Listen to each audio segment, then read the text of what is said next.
Hey guys, so welcome back to my channel. So guys, we are back. Welcome to part 9 of my Beyonce experience. Now guys, today is going to be a big one. Now as you guys know, we are covering the Michael Jackson tribute today, celebrating his 16-year death anniversary. So we're gonna do a lot of montage. Now let's get right into this. So I have finally discovered what Act 3 will be. And I've been mentioning this before, and I have clues that will match with my conspiracy. So later on last year, I think, when Beyonce won the Innovation Award at the iHeart Radio, she mentioned a couple of names that I would definitely say that works with the aesthetic of rock. Not only she mentioned Miss Rosetta Tharpe, she referenced Michael Jackson, Prince, Stevie Wonder, and many more legends in their own right. After rewatching the understanding of what Lemonade was and what Lemonade represented in Beyonce's discography, I came back and re-listened to Lemonade as well as Renaissance and a little bit of Self-Titled, and I came to one conclusion. Now, Beyonce has done a lot of things, but I think this one is going to be a bigger one. For one, the attention to detail when it comes to the conspiracy as well as the clues that she has released throughout this Cowboy Carter tour. I feel as if the rodeo chicken circuit was just more of a history lesson that is mapped out based on the different category dates that align with black inspirations as well as events that affected black culture.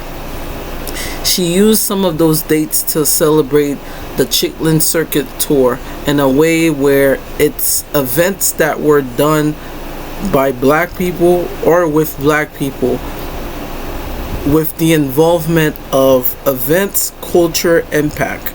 The flag that she represented that during the Cowboy Carter also reflects similarly to how she did with Renaissance, where Renaissance had the entire pride flag celebrating the queer legends and pioneers, that she did for Lemonade, as well as a little bit more focus on Renaissance, where she paid her homage to Uncle Johnny, right?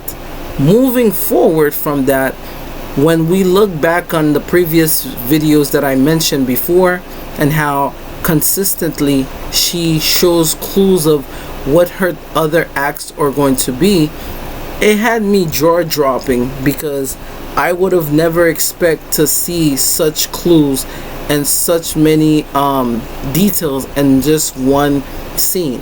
For one, we know that the Echoville is almost this alternate universe that mirrors just Cowboy Carter and Renaissance, but with the merge of these two albums, thus creating the immaculate Act 3, which we're gonna get into.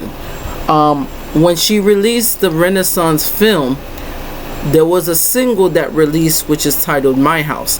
Now My House is gonna be a very big clue into Act 3, because when Cowboy Carter was released, which also is a death and a renewal, Cowboy Carter released on a Friday, which was also Easter, and it kind of connects to the ending, which was a Christmas Super Bowl, Beyonce Bowl. Flash forward to Act 3, which will be happening, I believe, May 29th would be the correct date of Act 3. And I think next year we might see a lot of surprises. Now, Act 3 focused on the red background house, which she kind of looted in the Verizon commercial, due to the fact that after looking back at this commercial, I realized that this version kicks off My House, which also has nothing to do with the other two acts that are currently released. This version My House, which could also be transformed to Rock House, which I think the name of the next act will be called Rock House, which is a plain name for My House, which is a very double entendre. I think the name, just like Cowboy Carter has a name to Act 2, Act 3 is gonna probably be called Rock House, and the red background house celebrating the rock album. But that's not just that. There's also a feeling of Beyonce incorporating jazz. She's also incorporating rock, but she's also incorporating rap. I think these three genres will be blend, creating the third act. Now, the fourth act, like I mentioned, will be the visuals, like I've been alluding to. Because when Beyonce did the commercial, there's a small part that shows a jazz scene which says "Let's Get Sexy, Beyonce." That could be the name of the first track of Act 3. Like, just like when she released Act 2, the two singles, it's gonna be the same thing. She threw the clues right in our faces, saying that jazz might be very heavily incorporated into that. Now, as we know, Prince is a master of musician, as well as you also have Stevie Wonder. When she was giving the acceptance speech for the iHeartRadio Innovation Award, she also alluded that Stevie Wonder was one of the person that played the harmonica and the I think Cowboy Carter, I don't know if it was 16 Carriages, but Texas Hold'em. And this basically explaining that Beyonce has planned this from the start, and that when she said "Did I break it?" I think "Let's Get Sexy" or "Saxy," that could be a playing name for one of the tracks on the third act album. Like I said, I feel as if the name of Act 3 is going to be called Rock House, which will make sense. Her house is her rock house, and she's also going to be playing rock. Now, as you guys know, Spaghetti, which is on the track of Cowboy Carter, it's very untraditional to see a rock album or a rap within country. Spaghetti, Western country, but it made sense. So just like in that, jazz, blues, all of those people's name that she mentioned into the iHeartRadio Innovation speech also will be people that she's going to be sampling for her third act. She already did that even with her clothing brand, like the way she's presenting herself and the commercial itself. At the same time, the three acts are going to be a collection that basically comes out as a horse entirely. Chrome, it's like a future, present, and past. And I think the past was Cowboy Carter. The present we haven't seen yet, but the future is Renaissance.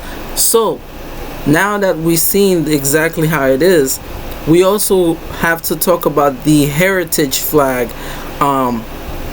the Heritage Revolution flag, which plays a part into the part of My House song, indicating that she says "Sister Soul," it's a resolution or a revolution, and the lyrics basically indicating that there is a revolution coming about, indicating that she's planning to change the game yet again.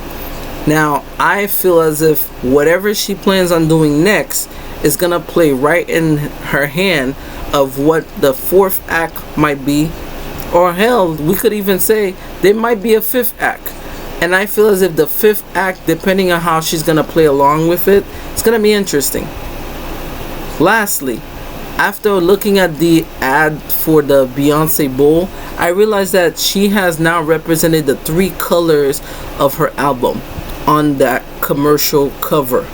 She has the banjo, she has the hat, she has a shawl. A shawl tends to be connected to rock and roll, and she has the Renaissance corset that she has underneath. These three are symbols of what the three acts could be. and the connection she's pulling out of the 3 albums are also from Lemonade, the Lion King film, Renaissance, and Cowboy. I think she's gonna incorporate these, and self-titled. She's drawing from the past to create a new future. There's a scene too where she said Beyonce, I, and herself. She's basically recreating the Leonardo da Vinci picture of Adam touching God in a way where she's resembling herself as a deity, connecting to her higher self. If you realize everything that she thrown within that Verizon commercial, there is no doubt in my mind that Act 3 will not just be rock. It will be jazz, and it will also be rap. For all the people that are interested in rock, you will get that. For people that are always wanting for Beyonce to do rap, you will definitely get that. And then she will throw in a jazz just to make it more soulful. It's gonna be something that you never heard before. But if you like what you see here, like and subscribe, and I'll see you guys for part 10.